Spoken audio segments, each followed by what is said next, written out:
Reimagining Gilead, a shift of power in a newly matriarchal society.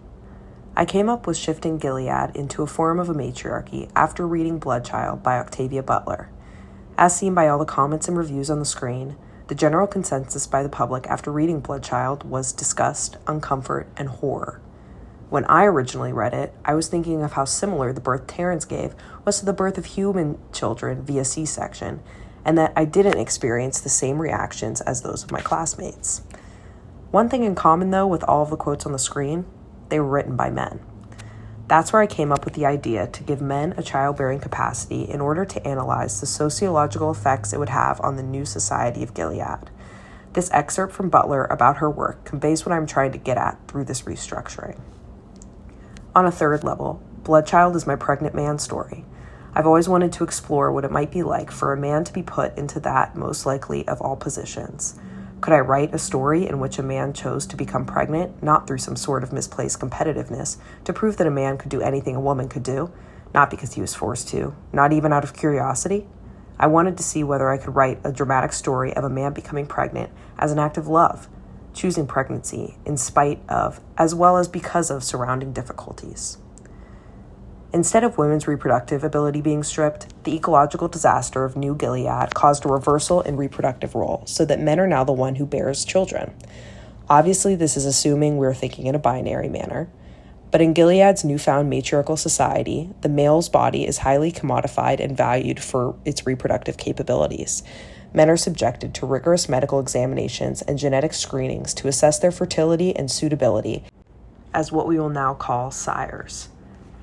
Those deemed as genetically superior are elevated to positions of privilege and status, much like handmaids becoming sought-after commodities in a society desperate to perpetuate the human species. Much like the original Handmaid's Tale, men are subjected to controlled breeding programs in order to father children and maximize fertility rates.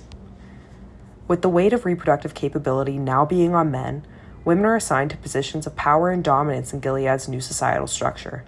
They control political institutions, economic resources, and social organizations. The active shift from a matriarchy to a patriarchy is not one made easily, and I will focus on the main components that were affected during the shift. The most evident one being the commodification of male bodies. This represents a significant departure from patriarchal norms, as a reproductive ability becomes a prized trait in men. Wealthy and powerful individuals, who are now women, use the reproductive capabilities as tools of control. To relate this notion to our own society, I thought it was interesting to note a quote by Gloria Steinem. If men could get pregnant, abortion would be a sacrament, much unlike what we see mirrored in today's society. Due to the shift in gender norm, we now see the arrival of female control and dominance due to the reproductive pressure being shifted to men. Women assume leadership roles and challenge associations of power and masculinity.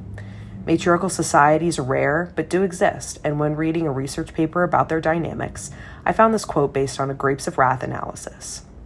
Because matriarchal strength endures as long as the household industries of camp life can be maintained, it remains available to people cast out of society.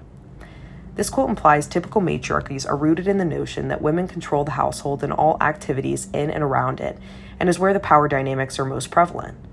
In this new society of Gilead, though, there are no ties to traditional gender roles taken on by women, and instead they step into very masculine positions with no ties to their past. After the ecological disaster, there isn't a revert back to religious fundamentalism, and instead society is centered on scientific rationalism and technology.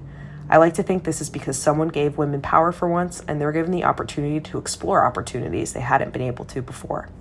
Spirituality and religion in Gilead is still honored, but it's useless as a basis of systems of power.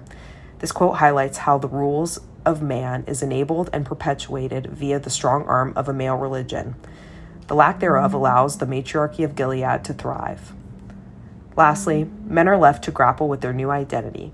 Shifting from a matriarchy to a patriarchy is extremely emasculating for any and all men, especially now that they're reduced to their reproductive capabilities. Just like in traditional Gilead, men that are not fertile are ostracized and very much psychologically affected by their infertility. They display self-esteem issues and inadequacy in relation to their societal role, eventually feeling responsible for denying their wives a child, leading to the ultimate need of what is now called a sire.